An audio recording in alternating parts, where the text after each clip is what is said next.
What if I told you that most samurai lived in crushing poverty, and the legendary honor code was designed to keep them trapped in their place? For over 700 years, the samurai class dominated feudal Japan with a rigid hierarchy where your birth determined everything about your life, your wealth, and even how you could die. The samurai class made up only 7% of Japan's population, yet they controlled every aspect of society through a brutal caste system enforced with the edge of a blade. But here's what history books won't tell you. This wasn't a system built on honor. It was built on control, fear, and a lie so powerful it kept millions in chains for centuries. At the very bottom of the samurai hierarchy were the Ashigaru, the foot soldiers.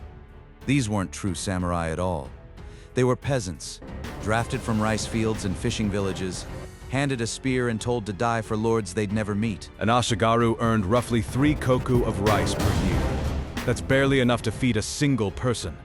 Most had families back home starving while they marched to war. Their weapons were the cheapest available. Bamboo spears, occasionally matchlock arquebuses with gunpowder so unreliable it exploded in their faces. They had no armor, just cloth jackets that couldn't stop a kitchen knife, let alone a katana. And here's the cruelest part. If an Ashigaru survived battle and tried to return home, he could be executed for desertion. If he stayed and died, his family received nothing. He was expendable, and everyone knew it. The Gokunin were low-ranking samurai who actually held the title. They served directly under more powerful lords, and technically had the right to carry 2 swords. But that right meant nothing when you couldn't afford to eat. A typical Gokunin earned between 20 and 50 koku per year.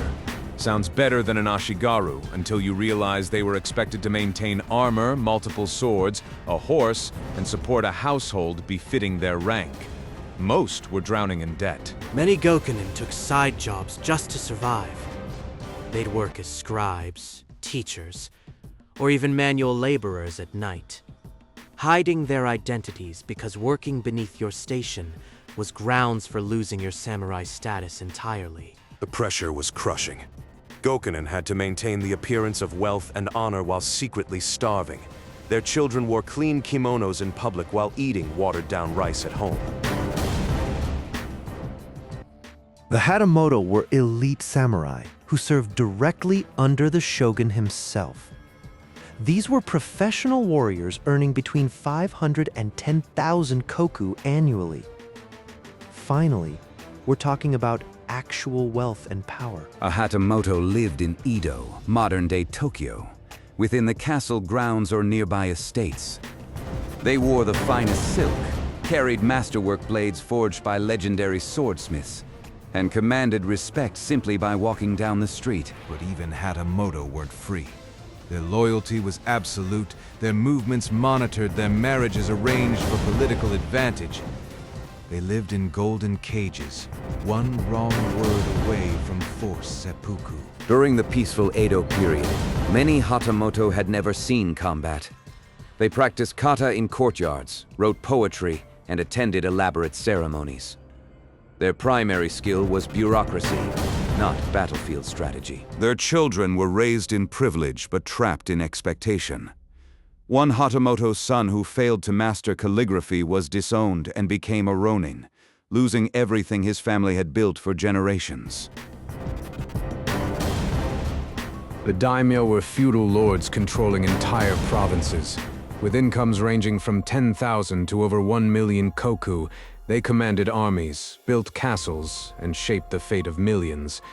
This was the samurai class everyone imagines. Daimyo's castle wasn't just a fortress. It was a statement of power. Take Himeji Castle, called White Heron Castle, with its brilliant white walls rising like wings over the province. Every stone, every curve, designed to intimidate and inspire awe. But Daimyo lived under constant surveillance. The shogun required them to spend every other year in Edo, leaving their families as hostages. This system, called Sankin Kotai, bankrupted many daimyo through forced travel and dual residences. The processions were deliberate displays of wealth. A daimyo would travel with hundreds of samurai, servants and supplies, spending a fortune at every stop. The shogun knew that broke daimyo couldn't fund rebellions. Behind closed doors, daimyo were terrified. One misstep, one rumor of disloyalty, and the shogun could order their entire clan to commit seppuku. It happened repeatedly throughout the Edo period. The shogun was the supreme military dictator of Japan, commanding the entire samurai class. While the emperor remained a figurehead in Kyoto, the shogun held absolute power from Edo Castle, controlling 4 million koku of direct lands. The Tokugawa shogunate perfected control through information. They maintained the largest spy network in history, with agents embedded in every domain, every merchant house, every temple. Nothing happened in Japan without the shogun knowing. But even the shogun was a prisoner of the system he created. He couldn't leave Edo Castle without elaborate ceremony. His marriages were political arrangements. His sons competed viciously for succession, often ending in assassination or forced exile.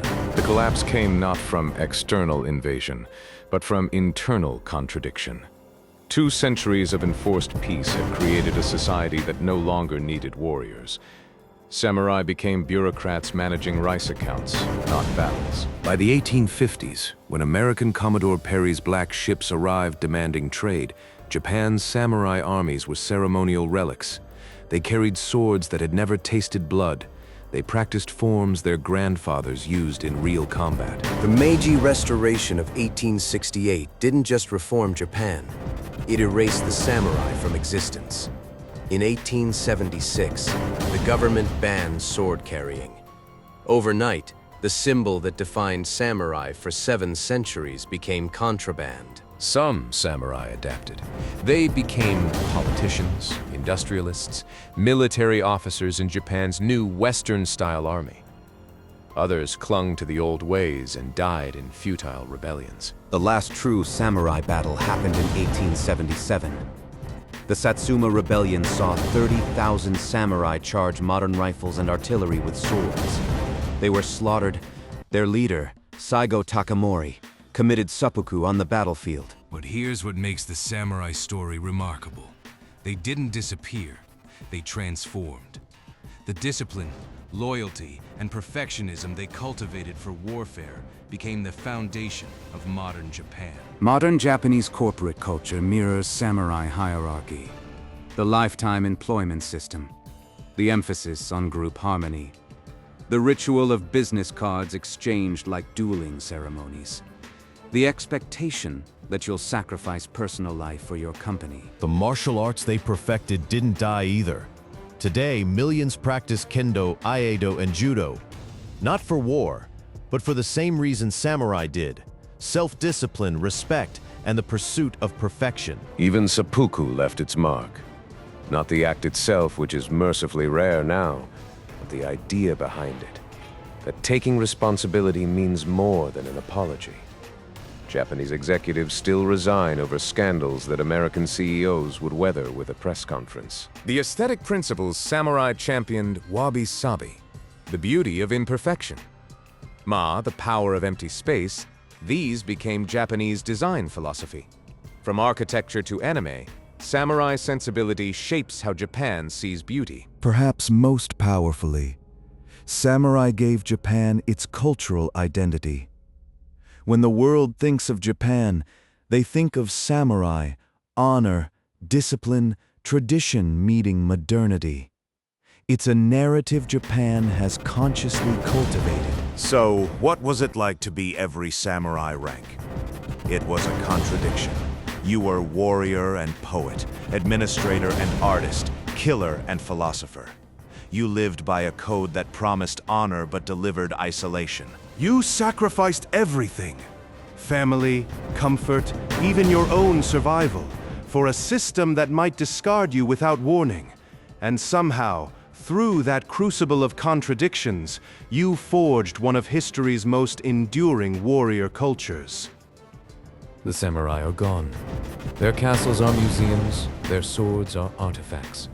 But the questions they wrestled with: how to live with honor in a dishonorable world, how to find meaning in service, how to face death with dignity.